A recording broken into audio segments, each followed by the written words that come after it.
Hello, Assalamu alaikum, my dear students. Our previous topic was basic introduction of dual nature of matter and radiation.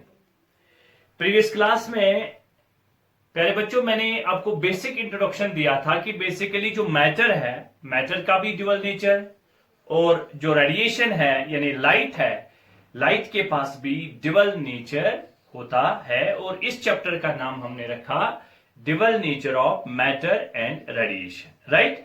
सो जो आज का हमारा topic है बहुत ही इंपॉर्टेंट और इंटरेस्टिंग टॉपिक है, वो वाला एक्सपेरिमेंट जिसमें पहले ये प्रूव किया गया कि लाइट के पास पार्टिकल नेचर भी होता है। जिस एक्सपेरिमेंट ने ये प्रूव कर दिया तो वो वाला टॉपिक जो है dear students that is basically photo electric effect. So heading note करिए, फोटो इलेक्ट्रिक इफेक्ट।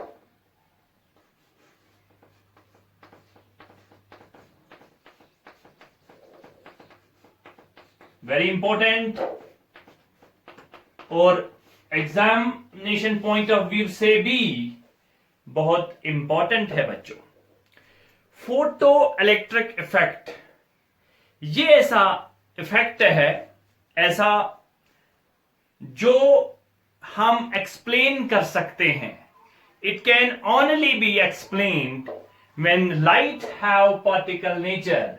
ये वाला एक्सपेरिमेंट जो बच्चों है फोटो इलेक्ट्रिक इफेक्ट, ये तभी एक्सप्लेन हो सकता है जब हम लाइट का कौन सा नेचर पढ़ते हैं बच्चों, लाइट का जो हम पार्टिकल नेचर पढ़ते हैं, यानी पार्टिकल नेचर लाइट को डिस्कस करते हैं, तब हम फोटो इलेक्ट्रिक इफेक्ट को एक्सप्लेन करते हैं। और इसको डिस्कस करने से पहले मैं आपको थोड़ा सा ओवरव्यू देता हूं और प्रीवियस क्लास में क्या मैंने आपको बोला था, ताकि आप लोग भी इस लेक्चर को वॉच करके थोड़ा कंफर्टेबल फील करेंगे और मैं भी साथ साथ में, ठीक है। लाइट का, अगर लाइट के बारे में बच्चों बात करेंगे, लाइट 1675 में it was sir Isaac Newton who said that light जो है, लाइट का नेचर, लाइट पार्टिकल की तरह, लाइट के पास पार्टिकल्स होते हैं, यानी पार्टिकल नेचर। न्यूटन साहब ने हमें बताया कि लाइट का जो नेचर है पार्टिकल नेचर है। लाइट जो चलती है इन पार्टिकल्स में चलती है और उन पार्टिकल्स का नाम रखा कॉर्पस्कल्स। और जो थ्योरी इसने बनाई वो बेटा, वो बच्चों थी कॉर्पस्क्यूलर थ्योरी। कॉर्पस्क्यूलर थ्योरी ये हमें न्यूटनियन फिजिक्स यानी क्लासिकल फिजिक्स में न्यूटन साहब ने बताया कि बेसिकली लाइट के पास, और तब हम ऑलमोस्ट 100 इयर्स तक लाइट को पार्टिकल मान के ही सारे फिनोमिनन्स को डिस्कस करते थे, तकरीबन 100 साल तक। उसके बाद में लाइट को पार्टिकल के बाद एक और साइंटिस्ट आए जिसका नाम था हाइगन्स वेव थ्योरी, जो हमने प्रीवियस ऑप्टिक्स में डिस्कस की। हाइगन्स उसने लाइट को माना, लाइट को एज्यूम किया प्यारे बच्चों कि लाइट पार्टिकल की तरह नहीं बच्चों, वेव की तरह बिहेव करती है। और अगर लाइट वेव की तरह बिहेव करती है और इसने हमें इंटरफेरेंस को डिस्कस किया, यानी इंटरफेरेंस होता है लाइट का, तभी ऐसा पॉसिबल है बच्चों जब हम लाइट को एज्यूम करेंगे वेव। और इंटरफेरेंस के साथ साथ में हमने दूसरा जो हमारे पास टॉपिक है बच्चों वो है डिफ्रैक्शन को भी वेव मान के ही हमने एक्सप्लेन किया। यानी डिफ्रैक्शन पैटर्न बनते हैं, मैक्सिमा एंड मिनिमास बनते हैं, इंटरफेरेंस होता है, और लास्ट वाला पोलराइजेशन भी हमने एक ऐसा फिनोमिना बच्चों पढ़ा जो लाइट को हम एज्यूम करते हैं एज अ वेव, ये हाइगन्स प्रिंसिपल से, हाइगन्स वेव थ्योरी से डिस्कस हुआ। पहले लाइट को पार्टिकल माना जिसका कार्पस्क्यूलर नाम, कार्पसल्स नाम दिया गया। फिर हाइगन्स ने बोला कि बेसिकली लाइट का जो नेचर है वो वेव नेचर है, और वेव नेचर में YDSC जो आप लोगों ने पढ़ा है यंग्स डबल स्लिट एक्सपेरिमेंट में, उसने इंटरफेरेंस, उसके बाद डिफ्रैक्शन और उसके बाद पोलराइजेशन को एक्सप्लेन किया। और ये कब पॉसिबल हुआ? जब लाइट का हमने वेव माना, वेव नेचर पढ़ा। फिर ये भी चलता गया। फिर 1920th सेंचुरी में अगर बात करेंगे 1905 में, फिर और एक ग्रेट साइंटिस्ट एल्बर्ट आइंस्टाइन ने ये बोला, उसने बोला कि 905 उसने वन मोर फिनोमिना, एक और फिनोमिना डिस्कस किया बच्चों, और वही फिनोमिना है हमारा फोटो इलेक्ट्रिक इफेक्ट, और जिसमें इसने इस बात को प्रूव किया कि बेसिकली 1900 में फिर से वही बात आई कि बेसिकली लाइट को हम क्या मानते हैं, लाइट को हम पार्टिकल मान के इस वाले phenomena electric, photo electric effect को एक्सप्लेन करेंगे। लाइट को जो हम क्या मानेंगे, एक पार्टिकल मानेंगे, और उस पार्टिकल को, ये एक ऐसा फिनोमिना है डिस्कवर हुआ फोटो इलेक्ट्रिक इफेक्ट, जिसमें लाइट को पार्टिकल मानना पड़ा, और उस टाइम पर उस पार्टिकल का नाम रखा हमने फोटॉन। फिर से हम उसी बात पर आ गए। लाइट को पहले न्यूटन साहब ने पार्टिकल माना था, अब देखिए फोटॉन मान के जो लाइट फोटॉन्स में चलती है, फोटॉन्स लाइट पार्टिकल, और उस पार्टिकल का नाम फोटॉन रखा गया। बेसिकली पार्टिकल को ये अच्छा नहीं है, it is not good to assign a name to this particle as a photon. अभी आगे और भी बात हो जाएगी। तो ये फोटो इलेक्ट्रिक इफेक्ट हमें पार्टिकल नेचर पढ़ना पड़ा, फोटॉन उस पार्टिकल का नाम रखा गया जिसे फोटो इलेक्ट्रिक इफेक्ट। तो इस तरह से पहले ये देखिए, पहले पार्टिकल, फिर वेव, और फिर से पार्टिकल। तो आगे जब ये फोटो इलेक्ट्रिक पर आगे आइंस्टाइन को नोबेल प्राइज भी दिया गया, नोबेल प्राइज से उसको नवाजा गया, तो उसके बाद में ये चीज मानी गई कि बेसिकली जो रेडिएशन है बच्चों, यानी रेडिएशन जो है, या हम मानेंगे लाइट भी तो एक इलेक्ट्रोमैग्नेटिक वेव है, रेडिएशन है, लाइट भी क्या है बच्चों, लाइट का ड्यूअल नेचर है।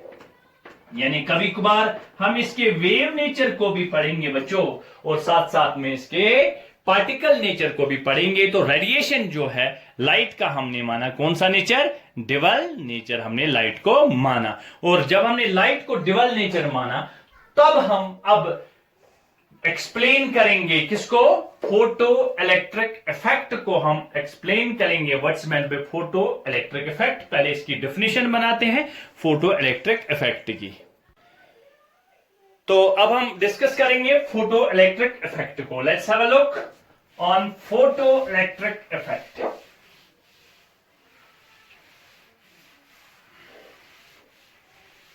Photoelectric effect, very important for examination point of view, very important. Okay, चलिए हम क्या करते हैं फोटो इलेक्ट्रिक इफेक्ट में, लेट्स हैव अ लुक। हमारे पास एक मेटल सरफेस है, मेटल है, मेटल का सरफेस है, और इस मेटल वाले सरफेस में क्या होते हैं, इसमें होते हैं इलेक्ट्रॉन्स, फ्री इलेक्ट्रॉन्स, और उन फ्री इलेक्ट्रॉन्स को हम ऐसे रिप्रेजेंट करेंगे। चलो बच्चों, क्या बोला मैंने बोला हमारे पास एक मेटल का सरफेस है, उस मेटल के सरफेस में हमारे पास क्या है, मेटल के सरफेस में फ्री इलेक्ट्रॉन्स इसमें होते हैं, ठीक है।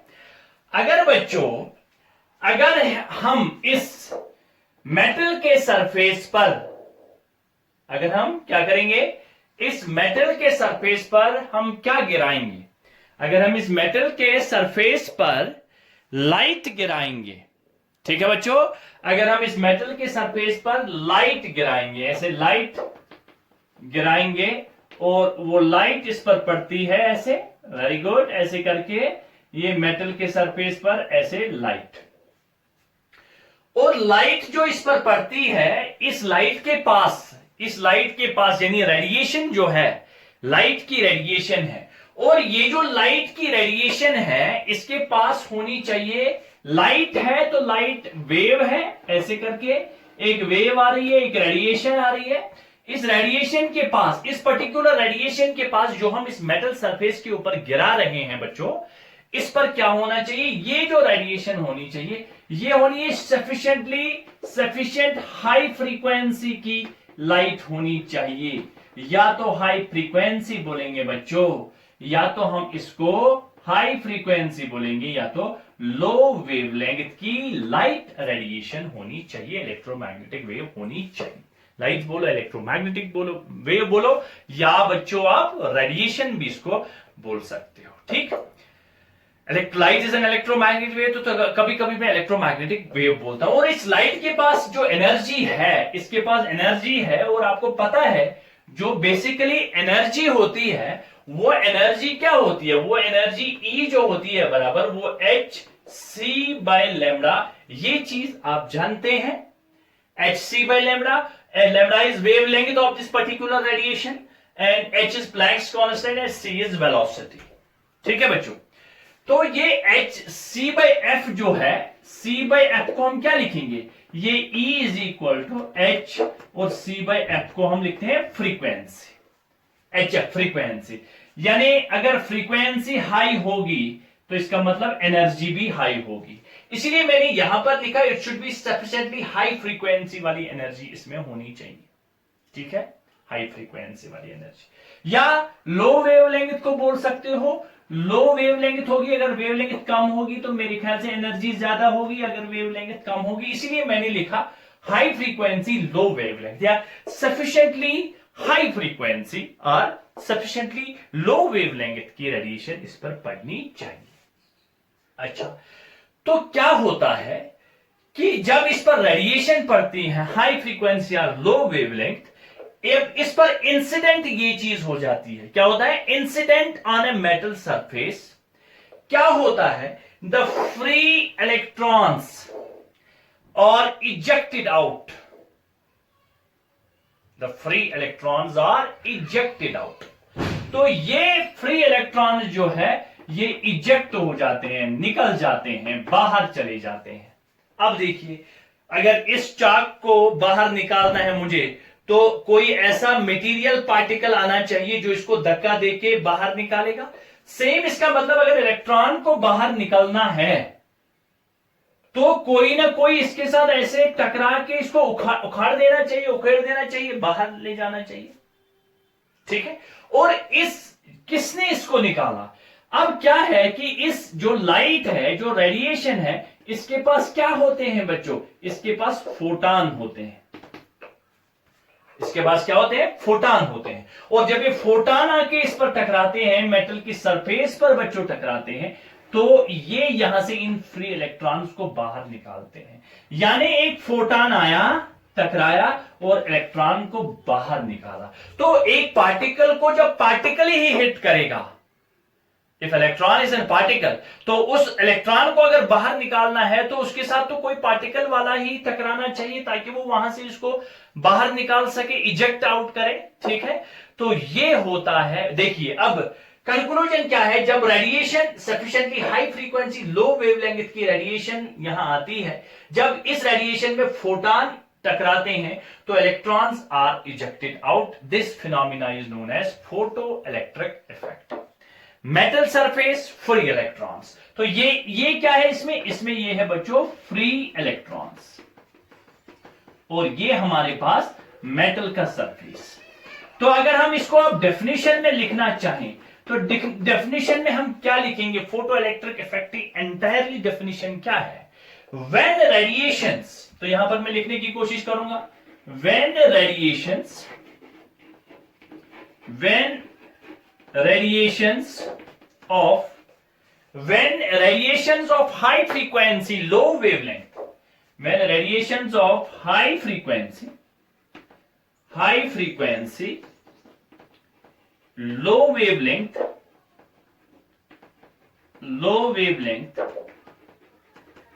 is incident on a metal surface, is incident on a metal surface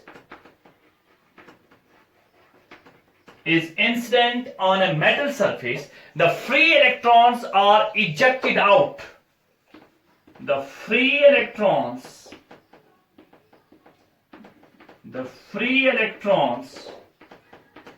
are ejected out. The free electrons are ejected out. इस वाले फिनोमिना को, इस वाले प्रोसेस को जब क्या होता है, एक सफिशिएंटली हाई फ्रीक्वेंसी लो वेवलेंथ वाली फोटॉन एनर्जी इज इंसिडेंट, उस एनर्जी क्या होता है, उस लाइट में, उस रेडिएशन में फोटॉन होते हैं, incident on a metal surface, the free electrons on a metal surface, the free electrons are ejected out and is known as photoelectric effect. Photoelectric effect. Photo, light, electric, electron बाहर निकालना, तो इस वाले phenomena को बोलेंगे photo electric effect. और ये radiation के पास एनर्जी होती है और वो energy E is equal to H nu या E is equal to H F sufficiently large होनी चाहिए, तो ये इलेक्ट्रॉन को बाहर करेगा, सरफेस से बाहर निकालेगा, इजेक्ट आउट करेगा। This phenomena is known as photo electric effect.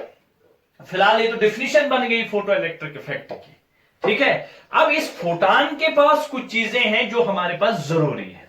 इस फोटॉन, जो मैंने बोला कि ये फोटॉन जो आ रहा है, इस फोटॉन के पास एक कैरेक्टरिस्टिक होती हैं, इसके कुछ एजम्पशंस भी हमने बनाई हैं। पहले हम फोटॉन के बारे में थोड़ा सा और जानने की कोशिश करेंगे, थोड़ा नॉलेज गेन करेंगे, इकट्ठे करेंगे कि जो लाइट के पास एक फोटॉन होता है, इसके क्या क्या चीजें होती है, फोटॉन कितनी एनर्जी लेके आता है, ठीक है, उसको हम देखने की कोशिश करेंगे। तो फोटॉन क्या है, तो इसका मतलब देखिए, इलेक्ट्रॉन क्या है, इलेक्ट्रॉन मटेरियल में एक पार्टिकल होता है, इलेक्ट्रॉन मटेरियल में एक पार्टिकल होता है, तो इसका मतलब इस लाइट में भी तो एक पार्टिकल ही है, इसका मतलब इस लाइट में भी तो एक पार्टिकल ही है जो क्या करता है, जो, ठीक है, तो एक पार्टिकल ही है जो क्या करता है बच्चों, जो एक पार्टिकल आया और एक पार्टिकल को यहां से हटा के सरफेस से बाहर लिया, तो photon is what, photon is a particle. तभी तो ऐसा फोटो इलेक्ट्रिक इफेक्ट दिखाया। सो फोटॉन इज ए पार्टिकल। ये फोटो इलेक्ट्रिक इफेक्ट से प्रूव हो गया कि मटेरियल पार्टिकल को पार्टिकल ही बाहर निकालेगा। तो हम फोटॉन के बारे में और कोशिश करेंगे। चलिए अब हम फोटॉन के बारे में थोड़ा सा और चर्चा करेंगे, थोड़ा सा जानने की कोशिश करेंगे, और वो सारे पॉइंट्स आपको पूरी लाइफ में याद रहने चाहिए कि ये फोटॉन कौन सी बला है, क्या क्या चीज जरूरी है। तो मैंने आपको पहले ही बोला फोटॉन इज अ पार्टिकल, तो पहला अब ये बोल सकते हैं फोटॉन इज ए पार्टिकल। चलिए अब हम क्या, लाइट जो है, अब देखिए रेडिएशन, हमने इस मेटल सरफेस पर रेडिएशन गिराई, और रेडिएशन का मतलब क्या है, लाइट आई है, लाइट, और इस मेटल सरफेस पर ये यूं करके लाइट आई, इस सरफेस पर पड़ी, ये ऐसे करके लाइट आई और वहां से इलेक्ट्रॉन बाहर निकल गए, राइट। अच्छा, लाइट तो अब क्या है, लाइट के पास ही तो फोटॉन है। तो मैंने क्या बोला, मैंने बोला light consists of particles, light consists of particles, क्योंकि पार्टिकल पार्टिकल को ही बाहर निकालेगा, बाहर का रास्ता दिखाएगा अगर उसके सफिशिएंटली हाई एनर्जी होगी, तो वो मेटल के सरफेस से पार्टिकल को बाहर निकालेगा। तो किसके पास है, किसके पास है, ये है हमारे फोटॉन के पास, ये है लाइट के पास। तो मैंने पहला पॉइंट लिखा, light consists of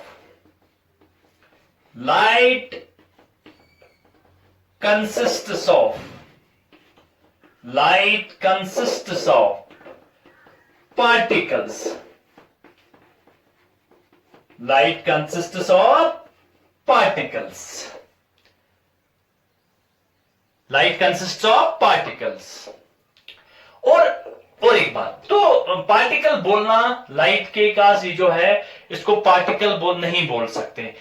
light consist of particles, तिमन पार्टिकल, उन पार्टिकल्स कॉल्ड फोटॉन्स, तिमन चुनाव, उनको हम बोलेंगे फोटॉन्स, ये जी मैंने अंडरलाइन कर दिया, फोटॉन्स।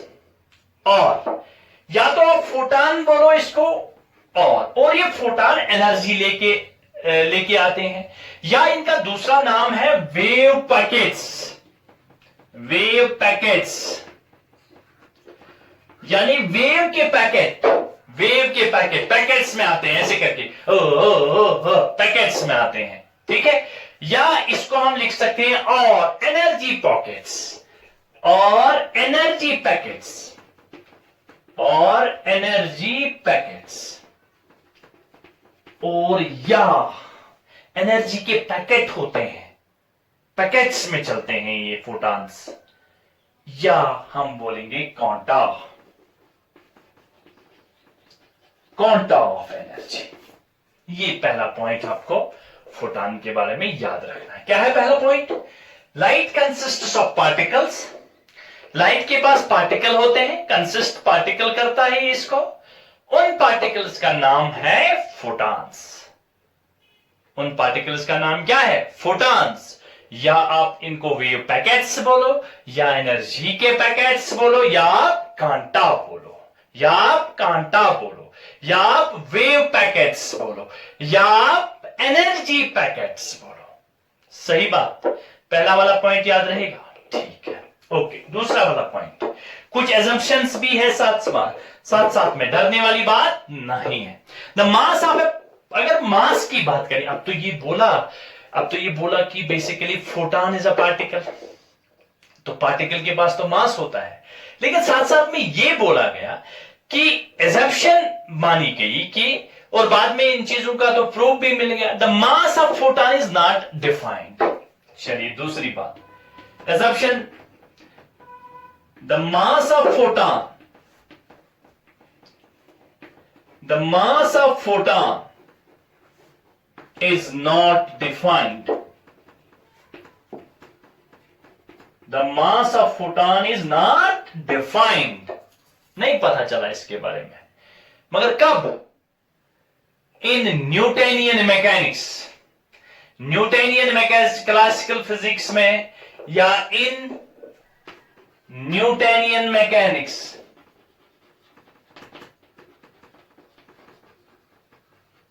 ठीक है, इन न्यूटोनियन मैकेनिक्स। लेकिन the rest mass of, and जो रेस्ट मास है इस फोटॉन का, the rest mass of photon is 0। ये सब बातें आपको याद रखनी है। The rest mass of photon is 0।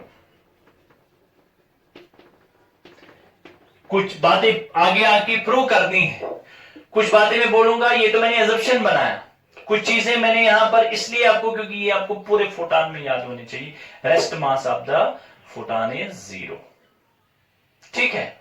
और ये जो फोटॉन है, ऑल फोटॉन्स ट्रैवल विथ, तीसरा point, all photons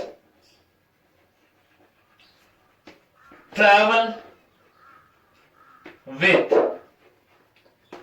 299, 458, 299, 792, 458 speed nearly equal to, और इसी को आप बोलते हो 3 × 10⁸ मीटर पर सेकेंड वेलोसिटी इन वैक्यूम।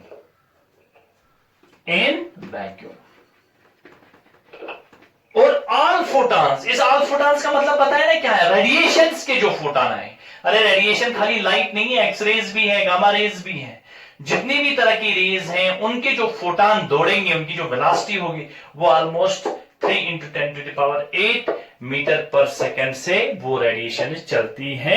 ये चीज हमें याद करनी पड़ेगी। और जो फोटॉन्स हैं, फोटॉन्स क्या है? फोटॉन्स की जो photons are neutral in nature. Photons are neutral in nature. ये और एक पॉइंट आपको याद करना। प्रूफ कुछ भी नहीं फिलहाल, photons are neutral in nature. ठीक है, अच्छा ये जो फोटॉन है, इस फोटॉन के पास एनर्जी कितनी है, चलिए उस पर भी बात करते हैं।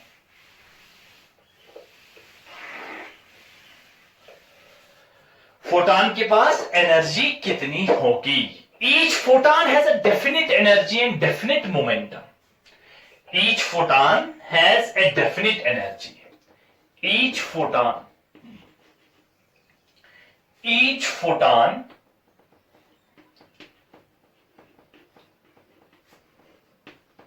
has a definite energy, कितनी, एंड डेफिनेट मोमेंटम, और कितना, E is equal to H F. ये इसके पास E इज इक्वल टू क्या, E is equal to H C by lambda. ये एनर्जी का खाता है इसके पास, और H क्या है, H है प्लैंक्स कांस्टेंट।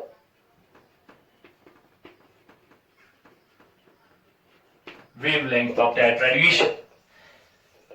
ठीक है, E is equal to H F याद से रखो, या E is equal to H C by lambda याद रखो। ठीक है, तो कभी कभी कभार जो है हमें नैनोमीटर्स में बताया जाता है, वो तो मैं आगे फिर से चर्चा करूंगा, फिलहाल उस पर कोई परेशानी लेनी नहीं है आपको। Momentum of photon, momentum of photon, momentum of photon, momentum is represented by P. P is equal to H by lambda. Momentum of photon. ये मोमेंटम की बात होगी। P is equal to H by lambda. ठीक है, clear, कोई परेशानी? ठीक है, तो अब और एक लास्ट वाला पॉइंट पर आते हैं, बहुत इंपॉर्टेंट पॉइंट है। अच्छा, उससे पहले और एक पॉइंट, अगर all collisions between a photon and a matter particle, अगर देखिए, अगर एक फोटॉन आया, एक फोटॉन का कोलिजन हुआ मैटर पार्टिकल से, तो इनके बीच में जो कोलिजन होगा, जो भी टकराएंगे एक दूसरे से, तो वो परफेक्टली इलास्टिक होगा, वो होगा perfectly elastic, perfectly elastic collision. Momentum, initial momentum is equal to final momentum. Right? चलिए अब ध्यान से देखिए,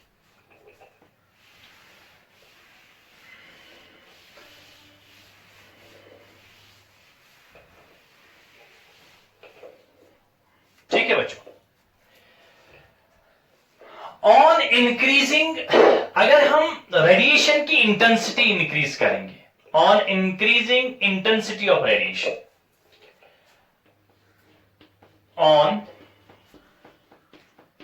increasing intensity of radiation,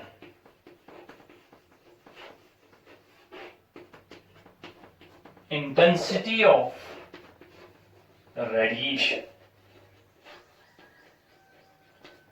on increasing intensity of radiation, the number of photons increases, the number of photons, the number of photons, the number of photons increases, but the energy of each photon, but the energy of each photon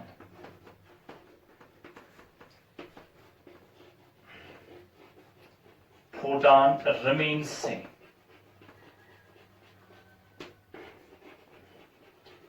important point है बच्चों, अगर हम intensity increase करेंगे, अब आप बोलेंगे sir intensity increase करने का मतलब क्या हुआ? Let's have a look. हमारे पास एक बल्ब है, हमारे पास बल्ब है हमारे पास, ये है 20 वाट, ठीक है, और ये 20 वाट का बल्ब हमारे पास है। कोई भी कलर ले लो, रेड कलर का बल्ब है, रेड का, सेम रेड कलर का बल्ब इधर है, रेड कलर ही है ये, लेकिन 20 से जो वेटेज है वो 40 है, 40 वाट का बल्ब है ये, और ये भी रेड कलर का ही है, ये 20 वाट है, ये 40 वाट है। अब देखिए दोनों से क्या आएंगे, फोटॉन्स आएंगे। चलिए मान लो ये फोटॉन आया 1 2 3 एंड 4 फोटॉन्स आ गए, लेकिन अगर 20 वाटेज का मतलब, देखिए रेड कलर का मतलब ये है, अगर सेम कलर का बल्ब है तो इसका ये मतलब हुआ इनकी वेवलेंथ सेम है, लैम्बडा दोनों का सेम है, वेवलेंथ सेम है, ठीक है। और यहां पर खाली वोल्टेज इंटेंसिटी, जो लाइट आने की ताकत है, इंटेंसिटी है, क्या होगा, यहां से 4 फोटॉन आएंगे, तो अगर ये 20 का है तो ये 40 का है। 40 का मतलब अगर इसका 4 है, 4 का मतलब इसमें नंबर ऑफ फोटॉन्स कितने आएंगे, इसमें आएंगे 1 2 3 4 5 6 7 एंड 8, यानी नंबर ऑफ फोटॉन्स इंक्रीज हो गए, number of photons increases, but the intensity of each photon remains same, but the energy of each photon, यानी जो एनर्जी इसके पास है वही इसके पास है, वही इसके पास, भले ही आप वाटेज को डबल कर दो, ट्रिपल कर दो, ईच फोटॉन, इंडिविजुअल फोटॉन के पास एनर्जी प्यारे दोस्तों सेम रहती है, but the number of photons increases, number बढ़ जाता है। लेकिन इंडिविजुअल लेवल पर अगर देखा जाए तो इंटेंसिटी नंबर बढ़ जाता है, लेकिन हर किसी के पास एनर्जी सेम रहती है, खाली number of photons will increase but the energy of each photon remains same. Intensity का मतलब होता है energy, intensity energy passing per unit area पर सेकंड, ठीक है, वो बात की बात है, खाली याद रखो अगर आप वाटेज बढ़ाते हो 40 60 80, number of photons will increase 10 20 30, लेकिन ईच फोटॉन के पास जो एनर्जी होगी वो सेम रहेगी, ठीक है। Let's have a look, hope इंशाल्लाह आप लोगों को ये वाला लेक्चर बहुत अच्छे से समझ आया होगा। नेक्स्ट लेक्चर पर आगे बात करेंगे। Thank you for this session, have a nice day.